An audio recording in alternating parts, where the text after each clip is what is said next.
কি ব্যাপার তোমার কি হয়েছে? তুমি এত বিরহার গান শুনতেছো কেন? গানটা শুনে ইমোশনাল হয়ে গেছি। গাইস, আজকে আমরা এই ছাদে ঘুমাবো, তাই ছাদে চলে আসছি। ঘরে এত গরম, ভালোই লাগতেছে না, তাই ছাদে চলে আসছি। আমি না ছাদে ঘুমাতে পারবা? হ্যাঁ, দেখা যাক ঘুমাতে পারে কিনা। দেখা যাক। সবাইকে গুড নাইট। Good night. দেখো চারিদিকটা কি পরিমাণ অন্ধকার, আর আমরা এই ছাদে আসছি ঘুমাতে। দেখো বস্তা পাইতে বস্তা ছিঁড়ে রয়েছি।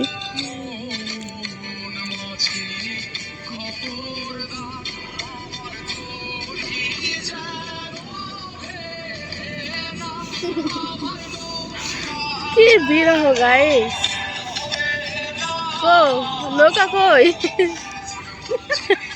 ছাদের পরে মোবাইল মোবাইলে